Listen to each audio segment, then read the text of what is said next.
All right, guys, you're here because you got one wrong. We're going to talk about the energy flow in the biosphere, and we're going to talk a little bit about food chains, all right?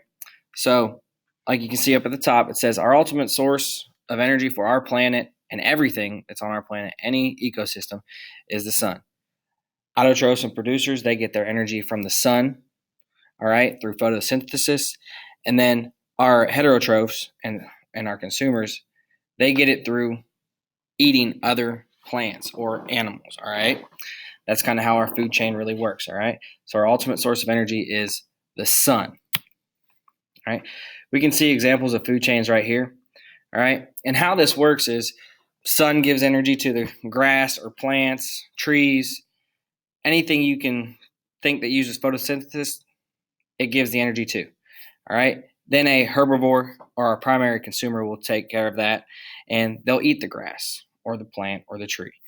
All right. Our secondary consumer is usually kind of in between. It can be a strict carnivore or it can be an omnivore where it eats plants and animals.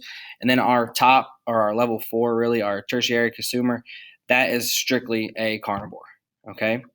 And what happens is when they eat other animals and other plants, only a certain amount of energy is passed on to each level. All right. And when it is not passed on to each level, it is eliminated by heat. All right. So any energy that's not passed on by it being consumed, it gets eliminated by heat transfer. Here's our pyramid scheme that we talk about quite a bit. It's a pyramid. As you can see, down in the bottom, you have 100% energy. All right. It absorbs that from the sun. And each time it goes up, it only absorbs 10% of energy. So your producers have 100% of energy. All right. Let's say you have your primary consumer.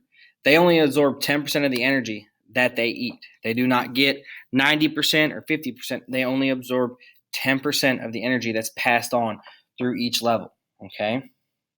So each time as it's passed through each level, it decreases the percentage of energy that goes through each level of our ecological pyramids. Okay.